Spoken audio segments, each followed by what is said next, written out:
ينفعش اسيبه في الظروف دي، صح؟ ما عشان صاحبك لازم تخاف عليه، ولا ايه يا امير؟ مستنيني انا اقول لك الكلام ده؟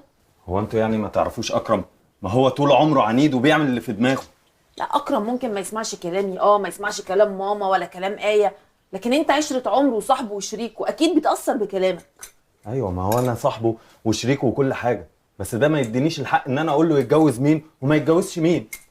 وبعدين بصراحه كده انا ما شفتش منها حاجه وحشه. طبعا، ما انت لازم تقول كده.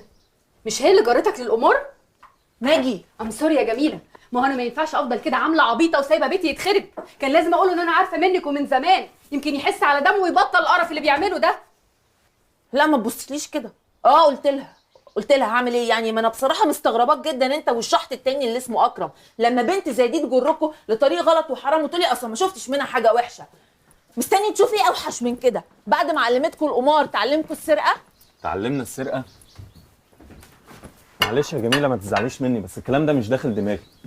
وبعدين مي طول الوقت لابسه سينيهات وراكبه عربيه مني. ما هو مش باللبس والمنظره يا امير. وبرضه انا هفهمك، هي جايبه السينيهات والعربيه منين وازاي. اتفضل. خدي يا ماجي اقري، كل دي احكام عليها ومحاضر. اسمع. وقد ثبت بما لا يدع مجالا للشك ان المتهمه مي عزة البدري زيدان قد قامت بسرقه الساعه الخاصه بالمجني عليه ومبلغا قدره 5000 دولار امريكي، وذلك باعتراف كافه الشهود. اشترك في باقات واتشت الشهرية بتبدأ من 14 جنيه و99 قرش، وباقات سنوية بتبدأ من 149 جنيه و99 قرش.